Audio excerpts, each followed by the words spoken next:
What's up, guys, and welcome back to CardCapital. I'm your host, SuperGenji88, and today I'm going to be doing for you guys a tournament report. Yesterday I participated in the King of Cardfight Cup for a second time, trying to redeem myself from last week's performance, and I ended up winning first place. I went 6-0 out of 13 card fighters, as we call them, and I used Dauntless DOTE to do that. I'll go over the deck build towards the end of the video. However, I did end up winning this sweet King of Cardfight Cup mat. How the Cardfight KOC works is there's qualifiers in shops around Chicagoland area. I think there's a total of 10 qualifiers.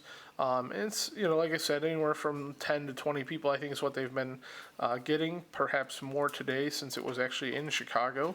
But since I'm qualified, and my son also qualified using Nova Grapplers yesterday, so we don't need to participate in another qualifier unless he wants to try to get the mat.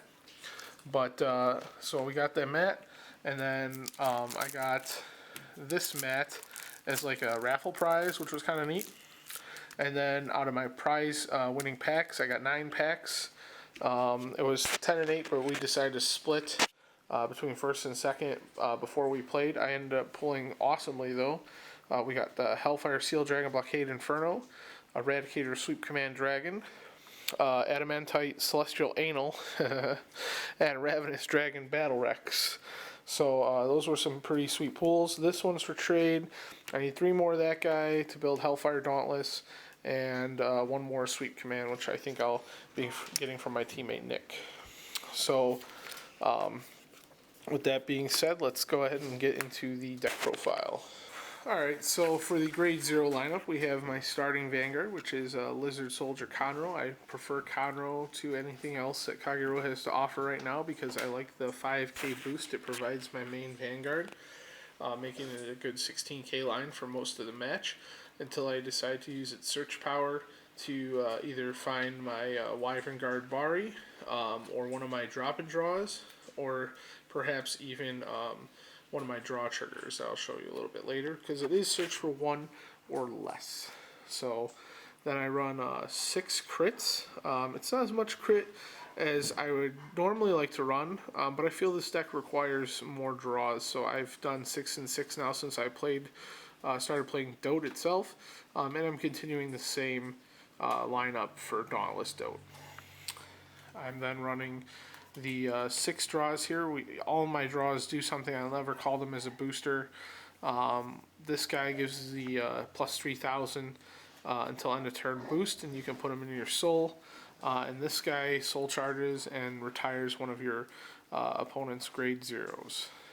So it's good for retiring opposing Conroes or grade 3 searchers.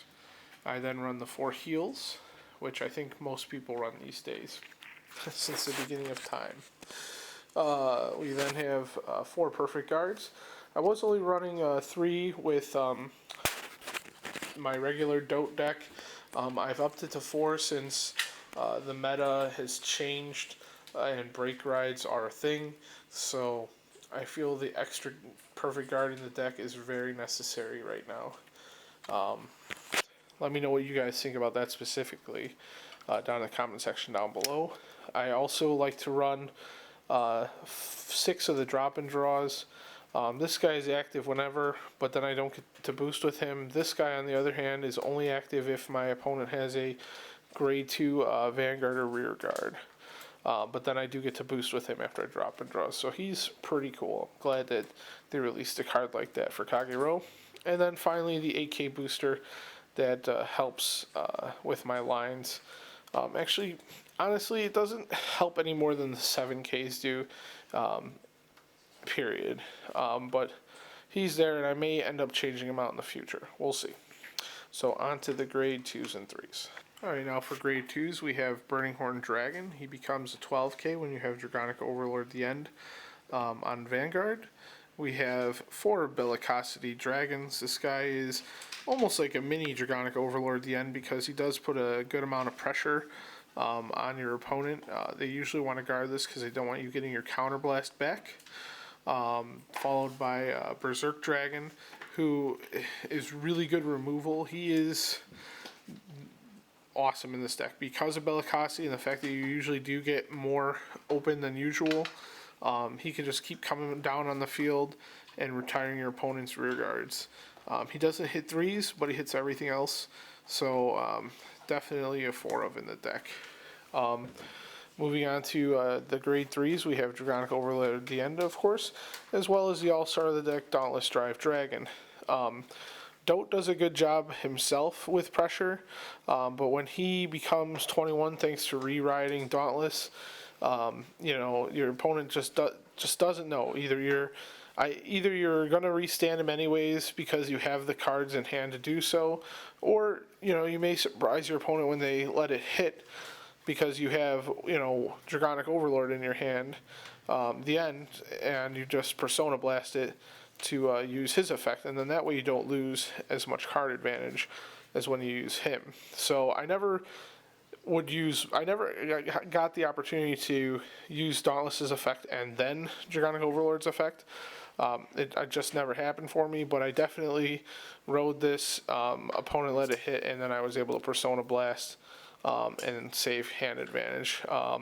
In fact, you'll see that I have the final match of the tournament on video. I actually have game 2. My opponent's team decided to record game 1, and they're located at Vanguard Underground, I believe is the name of their channel.